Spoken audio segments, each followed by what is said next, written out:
Let's take a look at some of the world champion boxers over the age of 40 throughout history. Here we have Archie Moore, the old mongoose. He was actually a catch wrestler as well as a world champion boxer. His world title run didn't even start until he was 39 actually. But when it did, he had about a 10-year reign. I think that's the longest in light heavyweight history so far. What I'm looking for stylistically are skills that give younger people problems. And one thing that I see here in all these clips is Archie Moore is very direct. Very, very direct. The pressure here borders on harassment. He's all over them. Very rarely will you get a chance to rest. In his fight against Rocky Marciano, he actually dropped him twice, I believe. I got one on video, but Rocky did make adjustments and stay undefeated, but it was really interesting, so I took a look. You'll see him take a shell guard here, and he'll also stay in front of him.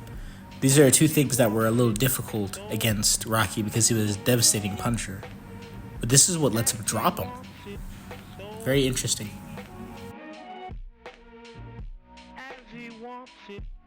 And yes, Rocky made his adjustments, but that doesn't change that Archie Moore is an all-time great. I think he's considered top 3 pound for pound for, certain lists out there of all time.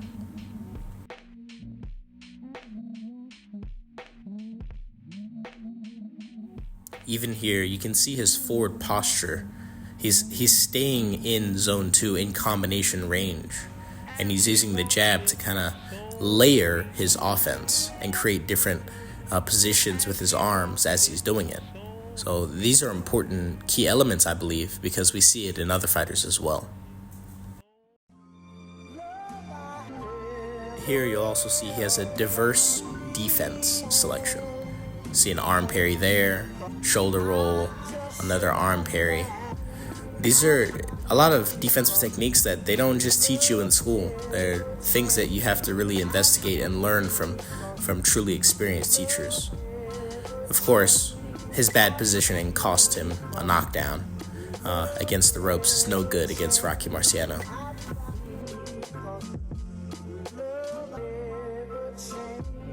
As you can see here, his forward movement helped him a lot defensively in this case.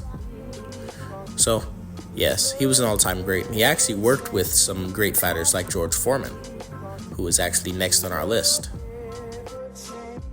Now, George Foreman was something special when he was young and when he was older. But when he was young, he dismantled Joe Frazier. In this clip, you see him turning and posting on Joe Frazier, controlling him every step of the way, and all in the first round of their fight. This was really interesting because his hand positions are so much different than what most people do when they're fighting. He doesn't always just keep his hands up, right? He puts them in different places on the opponent to control them and guide them.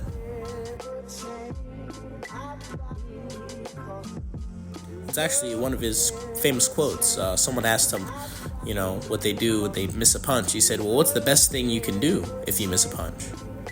And they said, well, put your hands up. He said, no, put your hands on the opponent. This is a much better option to him because he said, well, if you missed a punch, it's because you lost control and you don't know where the fighter is. So you put your hands on them so you know where they're at. As a young man, he even defeated 5 professional boxers in professional boxing matches in the same night, back to back. Granted, they weren't all, world title contenders, but they're all still professional fighters, and the wear and tear of fighting 5 times in one night, 5 different people, that's incredible. He also hit so hard, he could make a man bounce. He did retire, but he came back and he won a world title at 40 years old. Something unheard of at the time for the heavyweight division. Here he landed what Michael Moorer calls a lucky punch. It wasn't so lucky. It was being set up from the beginning. And his trainer even told him, don't let him occupy his hands and land those small punches. He's setting something up. Something of a parallel here is you'll see the binding guard here, the cross arm block that he's doing here.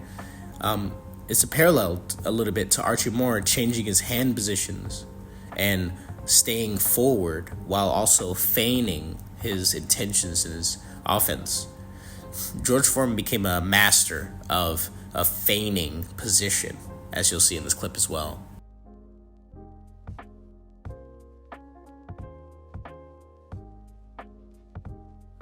Again, the directness and forward movement is very present here, but also he gains small advantages. The small strikes really add up, especially that body attack.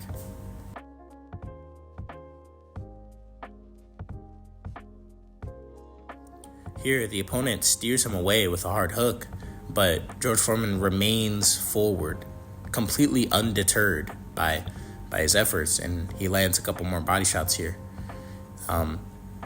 He's just unstoppable moving forward because he knows that this is what makes him uncomfortable. And what we'll get now is one of the most amazing disposition feints. You see there, he was completely off balance. He wasn't really in any shape to throw a power uppercut the way he did, but he actually was.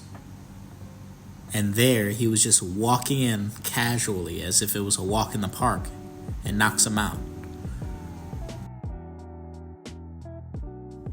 Observe here as he throws the right hand and then follows up with that uppercut. Completely off balance, yet this is a punch that severely hurt him, and he followed up with a basic 1-2. From there, he just started to unload. After the knockdown, he walks in very casual and then turns into a surprise uppercut as he's turning away from him and knocks him out.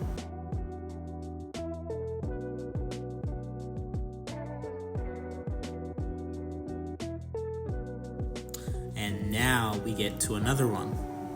Bernard Hopkins, the executioner when he was younger, and B-Hop the alien when he got older. Now, I would say he is one of the most consistent fighters, because even as a young one, he was still very much a mongoose, moving forward, making you uncomfortable. Here, against Oscar de la Hoya, he actually drops him with a body shot that had him rolling on the ground like a child. His hand positions, staying forward, and making the opponent uncomfortable and blind to his offense. These are supreme skills that helped him well into his 40s, and he became the oldest world champion ever. Early on in his career, with fights against the likes of Tarver and Roy Jones Jr., he gained so much experience. You'll see him turn offense into binding positions, and then he'll finish with more offense as well, moving forward non-stop, just like the other champions over 40. Here we have a disposition feint. He didn't necessarily appear ready to lunge in with that attack, but he was. It's a classic Art of War example here of appearing not ready when you're actually ready. Through the years, like I said, the consistency is still there. You're going to see him hit on the inside in strange positions and use his hands to confuse the opponent. He stayed physically fit, as you can see, doing push-ups during a fight. Physically fit is one thing. Mentally dominant is a whole nother playing field that a lot of people don't know about. While Bernard Hopkins may not be a fan of mixed martial arts or other forms of martial arts in general, from what I'm gathering, a lot of his style is based on positions that other martial arts use. So he's very much a martial artist in boxing, at the very least.